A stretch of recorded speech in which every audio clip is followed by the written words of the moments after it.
Trends are getting worse. I'm not just talking about TikTok dances or Crocs with socks making a comeback. Oh no, I'm talking about car trends. See, car manufacturers always try to improve their cars by fitting new features or changing the design. It doesn't always work though. Sometimes it has the opposite effect. And in this video, I'm going to talk you through the very worst new car trends. It's going to drive you mad. Buy, sell, carwow. Let's start off this video with what I think is one of the worst modern car trends, and it's soft limiters. Now, I don't mind soft limiters being fitted to normal cars, but to performance cars, what's all that about? You know, I understand the reasoning behind a soft limiter, so it's to meet noise regulations, it helps reduce emissions, you don't want someone just sat there just revving their engine pointlessly. But really, if you've got a high-performance sports car like an Audi R8, you want to be able to let your mates hear it revving up, because let's face it, pretty soon there will not be any internal combustion engine cars for us to enjoy. Let's have one last hurrah, hey? I mean, this is what the Audi R8 sounds like. So many Audis have soft limiters and lots of other manufacturers. Porsche, for instance, has a soft limiter on the 911 Turbo S. This is what a 911 Turbo S sounds like when you're stationary revving it. Thankfully, some manufacturers aren't fitting soft limiters. Good old BMW is one of them. For instance, have a listen to this BMW M5 CS being revved while stationary all the way to its red line.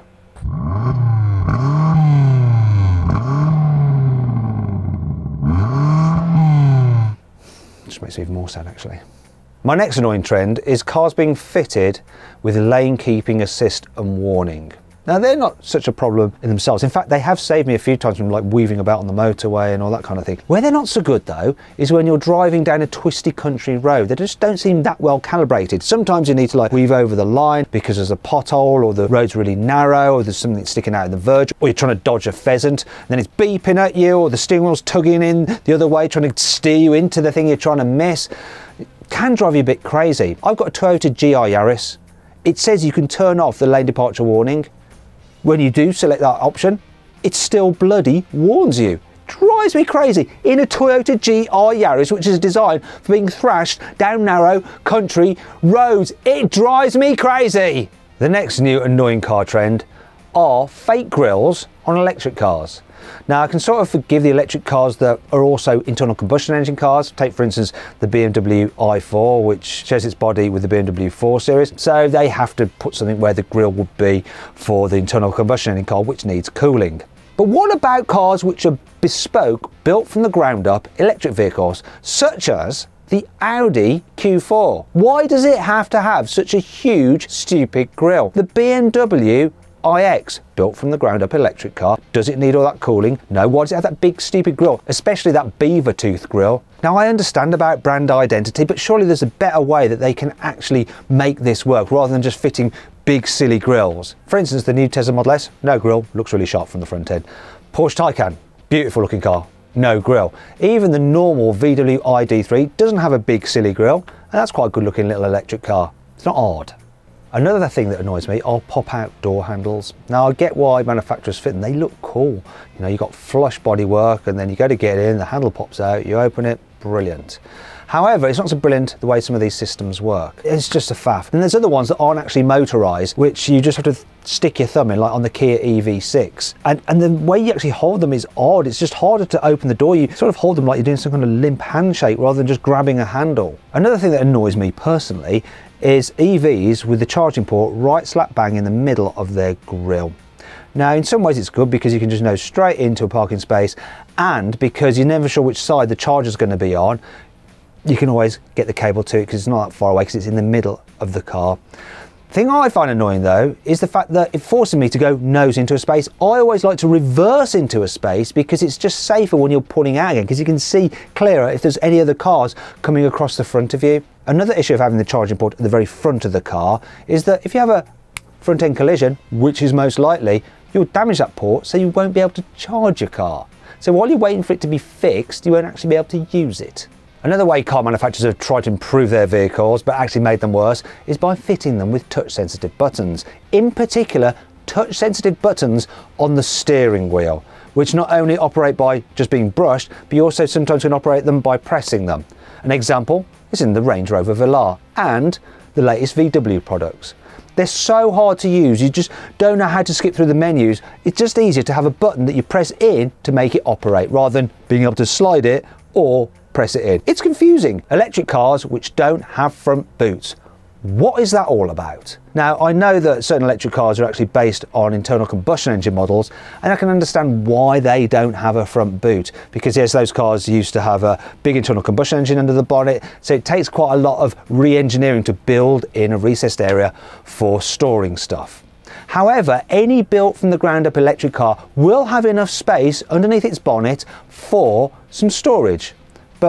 Some manufacturers don't even bother. For instance, Volkswagen with the ID.3. Another one is BMW with the iX. Huge car, you think it'd have loads of space under its bonnet, but you can't even open the bonnet. Tesla do this so well. So a big boot in the back and a useful little storage area in the front. Even when you've got a dual motor car with an electric motor in the front as well, they manage to find enough space for you to store your charging cables underneath the bonnet. Another annoying car trend are manufacturers overcomplicating things and electrifying things that don't need to be electrified. For instance, while it makes perfect sense for the boot on an SUV to be electrically operated, because obviously it's a big heavy tailgate that you don't have to lift up and it's quite high up, you know, you just want to be able to press a button. Why have that feature on a saloon car? You know, you have to press the button, then you've got to wait for the motor to operate, and you can press the button, wait for it to slowly shut as well, when it's so much easier to just go lift it up, put your stuff in and slam it shut.